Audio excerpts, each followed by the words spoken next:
Hey everyone, welcome back to The Explainer. So, if you've been keeping even half an eye on the markets lately, you know we just had an absolutely massive, wildly volatile earnings week. I mean, we're seeing stock prices exploding higher, others plunging double digits, and honestly, it's leaving a lot of investors just scratching their heads. But don't worry, today we're going to decode all this chaos. We're using some fantastic research and insights from MarketBeat analyst Thomas Hughes to really break it down. We're going to look at 5 specific growth stocks to show you exactly how to navigate this volatility and, more importantly, how to capitalize on this massive AI infrastructure boom. Okay, let's dive into this. We're going to start with a solid post-earnings buying strategy, then look at a couple of high-risk turnaround plays before we pivot to the really big macro picture, powering the AI revolution, getting into the data center nuts and bolts, and finally looking at the major AI challenger making waves right now. All right, first up, our post-earnings buying strategy, and really figuring out how to decode the market's reaction.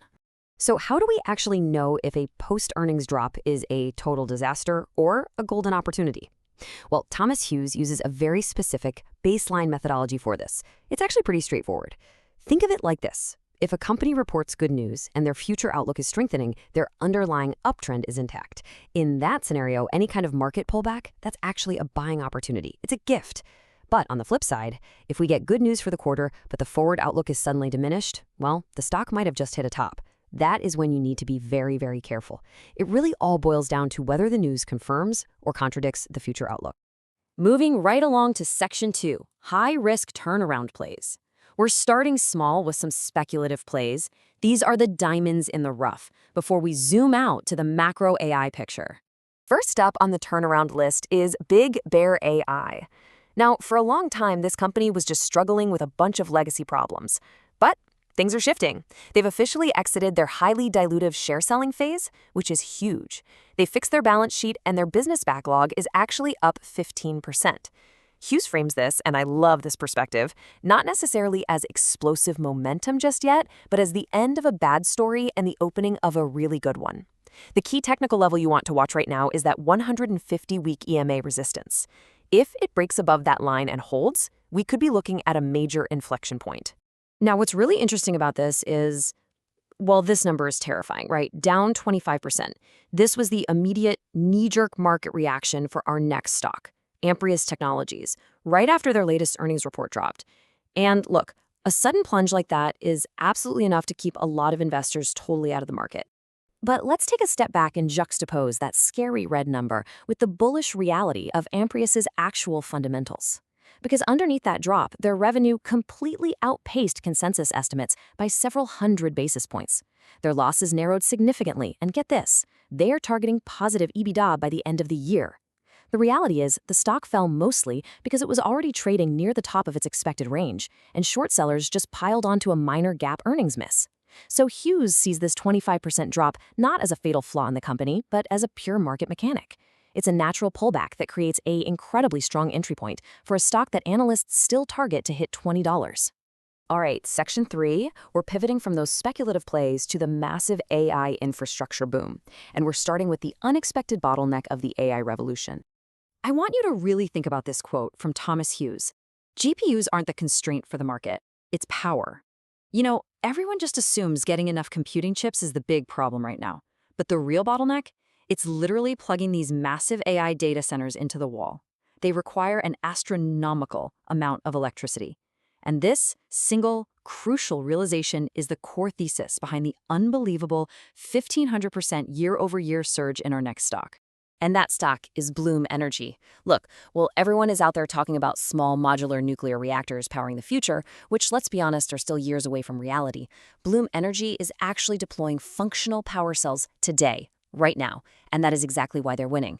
Oracle, which is one of the biggest hyperscalers on the planet, has already contracted enough capacity from Bloom to cover about half of its planned data center expansion. Plus, Bloom is currently in talks with several other major hyperscalers who are facing that exact same power crunch. They're basically selling water in the desert. Let's move to and see how this builds. Section 4, data center nuts and bolts, zooming all the way inside the server. So we just looked at the macro power grids keeping the massive lights on, right? Now we are zooming way, way in to the microscopic connections firing inside those very same AI servers. And that brings us to a really fascinating dark horse company called Astera Labs. Astera has shot up almost 70% in just a month. Why? Because as hyperscalers deploy these specialized servers by the literal thousands, they desperately need exactly what Astera makes. They provide the absolute essential connectors, switches, timers, and power control sources that physically link the CPUs and GPUs together inside the server. Without these tiny little nuts and bolts, the data center simply cannot function. It's that simple. Now, to understand why Astera's incredible growth is actually sustainable, we really need to understand a vital piece of industry jargon, the inference phase. Think of it like this. First, you build a massive, power-hungry supercomputer to train the AI model, right?